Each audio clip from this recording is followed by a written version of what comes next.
Hello everyone, मैं आपका friend Mahadev education से आपके लिए आर्टिफिशियल इंटेलिजेंस का चैप्टर लेकर के आया हूँ, जो हर एक एग्जाम में मोस्ट इम्पोर्टेंट चैप्टर है। आर्टिफिशियल इंटेलिजेंस क्या है? तो आर्टिफिशियल इंटेलिजेंस एआई ऐसी तकनीक है जिसमें मशीनों को इस तरह बनाया जाता है कि वे इंसानों की तरह सोच सके, सीख सके, निर्णय ले सके और आसान भाषा में जब कंप्यूटर या मशीन इंसानों की तरह सोचने समझने का काम करे उसे एआई कहते हैं, है ना। ये चैप्टर बहुत ही इंपॉर्टेंट है। एसएससी, रेलवे, एनटीपीसी, कोई सी भी स्टेट की पीसीएस एग्ज़ाम हो उसके लिए वो मोस्ट आईएमपी चैप्टर है, जो कि हम आपके लिए लेकर के आए। प्लीज़ अच्छे से कवर करिएगा और अपना क्वेश्चन गलत होने से बचाइएगा। तो आइए जानते हैं। उदाहरण: मोबाइल का voice assistant, face unlock, Google maps का रास्ता बताना, चैट बॉट, है ना, चैट जीपीटी। इतने सारे उदाहरण आपके लिए लेकर के आए हैं जो कि यहाँ से क्वेश्चन बन सकता है। एआई का इतिहास, है ना। 1956 में जॉन मैकार्थी ने एआई शब्द दिया। उन्हें एआई का जनक कहा जाता है। ये मोस्ट आईएमपी है। एआई का जनक कौन है? आर्टिफिशियल इंटेलिजेंस का जनक कौन है ना। शुरुआत में एआई केवल रिसर्च तक सीमित था, आज एआई हर क्षेत्र में उपयोग हो रहा है। एग्जाम फैक्ट: एआई शब्द पहली बार जॉन मैकार्थी 1956 में दिया था। ये बता देना आप, तो मतलब कोई ऑप्शन दे तो जॉन मैकार्थी पर लगा देना, है ना, तो आपका क्वेश्चन सही हो जाएगा। ये मोस्ट इंपॉर्टेंट है। इतना इतना तो इम्पोर्टेंट है, जहाँ जहाँ इंपॉर्टेंट होगा मैं बताता जाऊँगा। प्लीज़ आप इसे कवर करते जाइएगा, ठीक है। एआई कैसे काम करता है? तो एआई मुख्यतः 3 चीज़ों पर काम करता है। डाटा, मशीन को जानकारी दी जाती है डेटा के द्वारा, और एल्गोरिदम, मशीन डेटा को समझती है। लर्निंग, सीखना, मशीन अनुभव से सीखती है ना, मशीन अनुभव से सीखती है। और इंटेलिजेंस मतलब कि एआई के, आर्टिफिशियल इंटेलिजेंस के कई प्रकार हैं, जो कि हम बताएंगे कौन सा प्रकार है ना। सुपर एआई, नैरो एआई, है ना, जनरल एआई।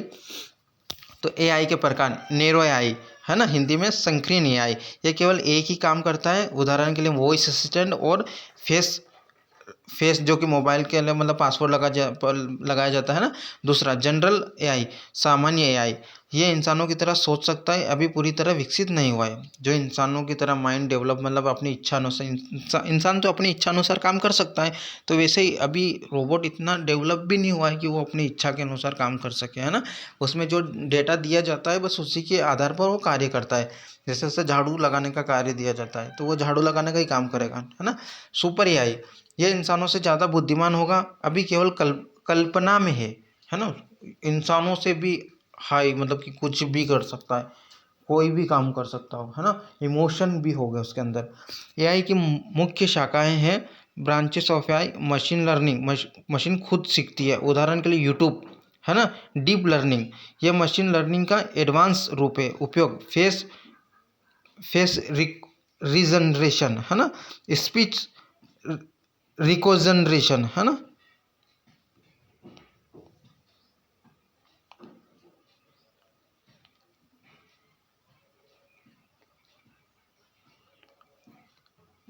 आइए और हम जानते हैं एआई की मुख्य शाखाओं। तो मैंने आपको बता दी है ना। थोड़ी बहुत आवाज़ अगर कट रही हो तो प्लीज़ कोऑपरेट कर लीजिएगा।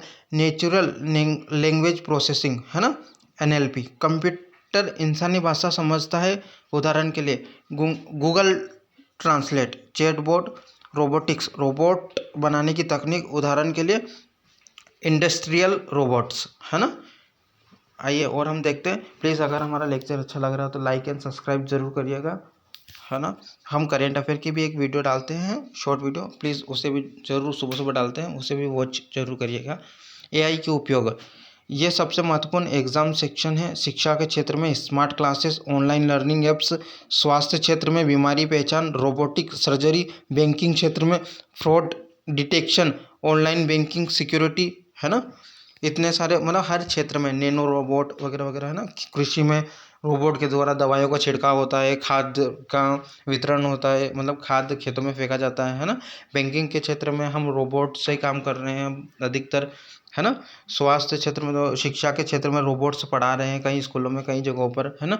कृषि के क्षेत्र में मौसम की जानकारी, फसल रोग पहचान करना, है ना। रक्षा के क्षेत्र में ड्रोन, सर्वाइलेंस सिस्टम, है ना। इतना सारा है। और एआई के फ़ायदे हैं, काम तेज़ी से करता है, गलती कम करता है, 24 घंटे काम कर सकता है, कठिन कार्य आसानी से कर सकता है ना। और इंसान तो अब 24 घंटे कार्य कर ही नहीं सकता, 8 घंटे या 12 घंटे इंसान से कार्य करा सकते हो, है ना। और ये कठिन से कठिन कार्य कर सकता है, इंसान को उसमें टाइम लगता है कठिन से कठिन कार्य करने में भी, है ना।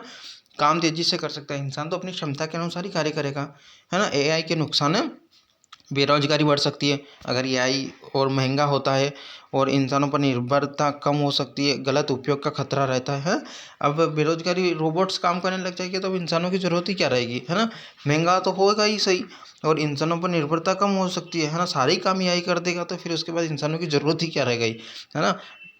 तो आइए, भारत में एआई का उपयोग, भारत सरकार ने एआई को बढ़ावा देने के लिए कई योजनाएं शुरू की है। उदाहरण के लिए digital India, smart city mission, AI आधारित शिक्षा प्लेटफॉर्म, है ना। एआई मतलब शिक्षा के में भी, स्कूलों में भी देख रहे हैं आप कि रोबोट्स आते जा रहे हैं या इनकी शिक्षाएं वितरित हो रही है। स्मार्ट सिटी मिशन, है ना। और परीक्षा में पूछे जाने वाले प्रश्न हैं जो कि एमसीक्यू में आएंगे अधिकतर।